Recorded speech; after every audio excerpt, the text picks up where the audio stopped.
Assalamualaikum warahmatullahi wabarakatuh. Halo Sobat JKN semua dimanapun berada, kembali lagi kita di program BPJS On Air kantor cabang Tapak Tuan. Oke, hari ini di hari Senin ya yang sangat cerah ini ya Kak. Kita kembali lagi dari kami kantor cabang Tapak Tuan akan membantu sobat-sobat JKN semua dimanapun berada yang sudah bergabung live di TikTok ini ya. Akan menjawab pertanyaan dari seluruh sobat JKN semuanya. Jadi buat teman-teman semua, hari ini tema on air-nya yaitu tentang pendaftaran dan reaktivasi peserta JKN. Nah, ini merupakan suatu judul yang sangat dibutuhkan menarik ya. Iya, menarik dan sangat dibutuhkan nih bagi seluruh peserta JKN tentunya ya. Oke. Hari ini saya tidak sendiri, saya ditemani oleh pemateri cantik hari ini yang akan mengisi dan menjelaskan tentang materi kita hari ini dan juga menjawab pertanyaan dari Sobat JKN semuanya. Ya, oke, mungkin boleh diperkenalkan dulu Kak. Halo teman-teman semuanya, kenalin aku Aya sebagai staf komunikasi dan kesekretariatan kantor cabang Tapak Tuan. Oke, salam kenal ya buat semuanya. Ini Kak Aya. Sebagai pemateri kita hari ini yang akan mengupas tuntas tentang tema kita yaitu pendaftaran dan reaktivasi peserta JKN. Sebelumnya buat teman-teman semua yang ingin bertanya dipersilahkan di kolom komentar di bawah ya. Oke, siapkan pertanyaan terbaiknya, silahkan di komen aja di kolom komentar. Nanti akan dijawab oleh pemateri kita. Namun sebelum kami menjawab pertanyaan dari teman-teman semua, terlebih dahulu pemateri kita akan menjelaskan tentang tema kita hari ini ya. Oke. Berdasarkan Undang-Undang tahun 1945 yaitu pasal 34 bahwa negara itu wajib ya dan berhak, seluruh warga negara itu berhak mendapatkan pelayanan kesehatan dan jaminan sosial. Nah, dengan hadirnya JKN ini salah satu hal yang sangat dibutuhkan oleh seluruh warga Indonesia ya teman-teman semua. Nah, namun di tengah kebutuhan masyarakat terhadap layanan kesehatan ini yang semakin tinggi, jadi buat teman-teman semua jangan sampai ketika sakit baru ingat tentang JKN-nya. Ya, jadi kita nggak tahu ya kapan kita sakit, kapan ada kecelakaan segala macam ya, kita tidak tahu ya kondisi darurat tertentu yang kita tidak tahu ke depannya, maka butuh sekali JKN-nya itu harus tetap aktif teman-teman semua. Jadi banyak sekali teman-teman semua di luar sana yang mungkin masih tidak aktif atau ketika sakit baru ingat status kepesertaannya aktif atau tidak ya. Makanya buat teman-teman semua yang sudah punya JKN tetapi tidak aktif atau yang belum punya JKN baru mau daftar saat sakit, nah kondisi ini merupakan salah satu kondisi yang patut ya kita kesadaran diri kita untuk terus mengecek status, memastikan bahwa status kepesertaan kita aktif ya. Oke, jadi bagaimana sih sebenarnya pengaktifan atau pengecekan status JKN ya. Buat teman-teman semua yang belum tahu, nanti silahkan ditanya aja di kolom komentar. Oke, jadi sebelumnya Kak kita bahas dulu Kak tentang reaktivasi kepesertaan JKN ya. Oke, sebenarnya apa sih Kak yang dimaksud dengan program JKN ini secara umum Kak? Oke, jadi mungkin udah banyak juga ya teman-teman yang tahu. Jadi JKN ini adalah program jaminan kesehatan nasional yang dimana diselenggarakan oleh BPJS Kesehatan sebagai penyelenggaranya. Nah, jadi di program ini memberikan kepastian perlindungan bagi peserta yang sudah terdaftar aktif.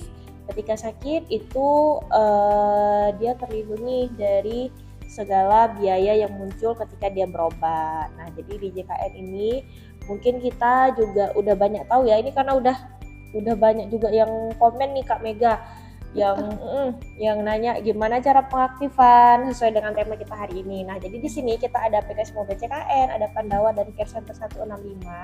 Jadi untuk teman-teman yang mungkin saat ini status BPJS Kesehatan itu non-aktif, boleh aja langsung menghubungi nomor Pandawa untuk pengaktifan kembali. Seperti itu. Kemudian kita di kiri bawah itu ada form kuning, nanti boleh Mungkin bagi teman-teman yang mau di reach out oleh petugas Jelita kita, nanti boleh diisi aja form kuning yang ada di bawah. Nanti akan dihubungi untuk diaktifkan kembali status kepesertaannya gitu. Iya, betul sekali. Nah, mungkin dari teman-teman semua nih Kak, apa sih penyebab JKN itu bisa nggak aktif itu kenapa tuh Kak? Oke, nah jadi di sini mungkin bisa menjawab pertanyaan teman-teman.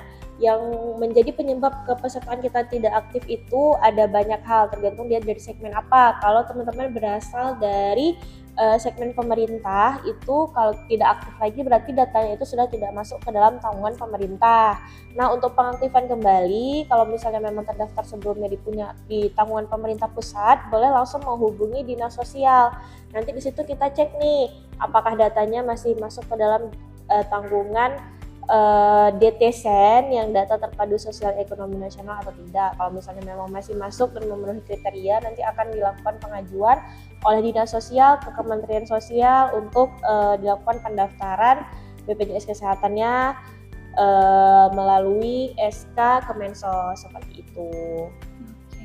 Jadi ini gimana nih Kak, bagi teman-teman yang mungkin belum mempunyai JKN sama sekali itu gimana Kak?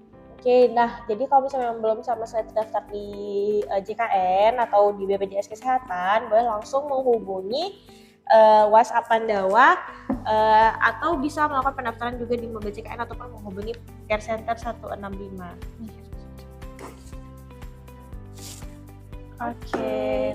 Oke Kak, mungkin dari teman-teman semua nih pasti banyak ya Kak, apalagi dari Aceh ya tentunya. Dari Aceh sendiri itu kan ada program JKA namanya ya, Kak. Oke, ini mungkin banyak sekali ya Kak yang bertanya itu tentang gara-gara kemarin yang ada desil itu ya, Pergub nomor 2 ya. Iya betul.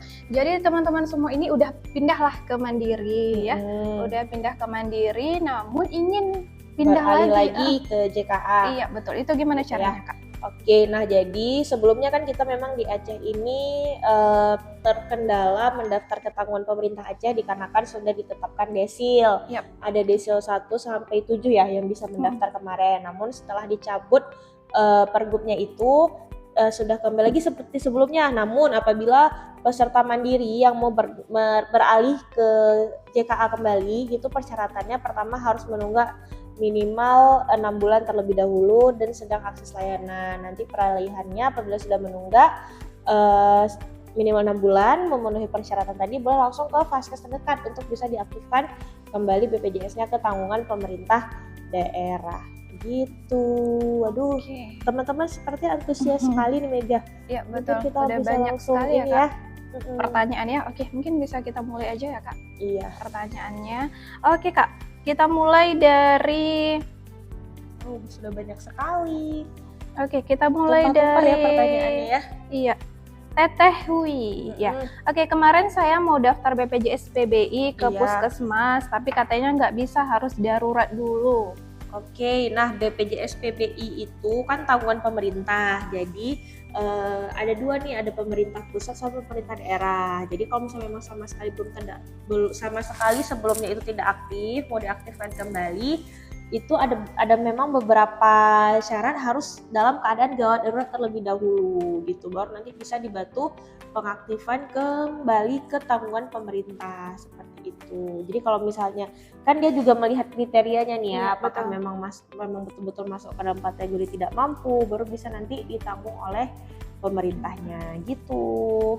Jadi dipastikan dulu ya, kalau misalnya jangan tunggu sakit baru diaktifkan seperti itu. Seperti itu ya Kak. Oke Kak, lanjut dari tumpah-tumpah ya Kak pertanyaannya.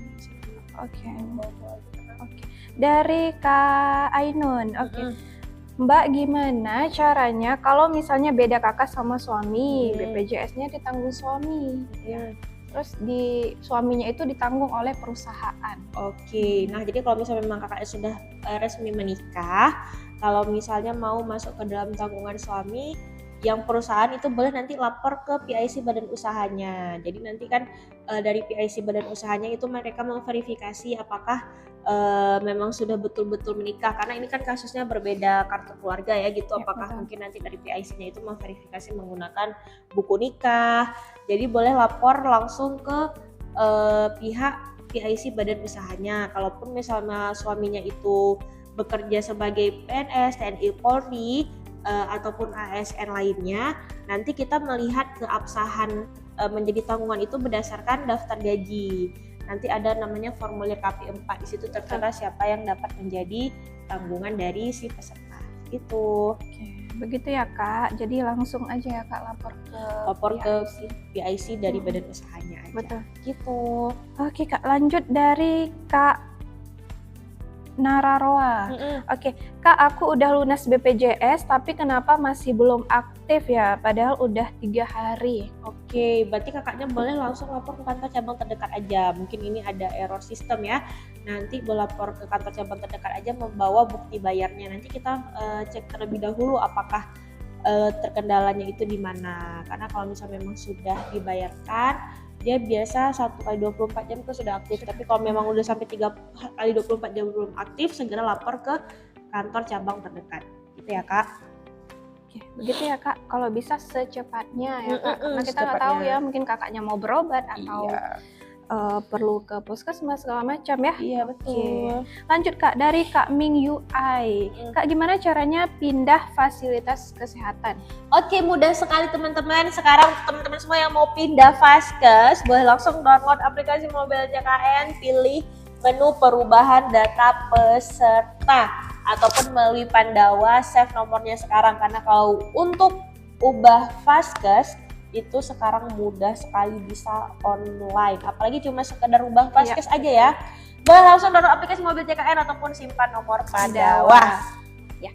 Jadi nggak perlu lagi kakak ini harus ke kantor, jauh-jauh ke kantor ya. Betul. Apalagi cuma untuk mau merubah Vaskes aja ya. Betul. Dan pastikan Vaskesnya itu sudah terdaftar di Vaskes lama minimal 3 bulan.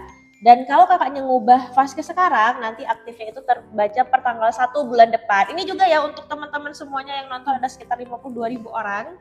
Ya, nah, kalau mau rubah Vaskes, langsung aja di aplikasi Mobile JKN ataupun di nomor Pandawa. Gitu.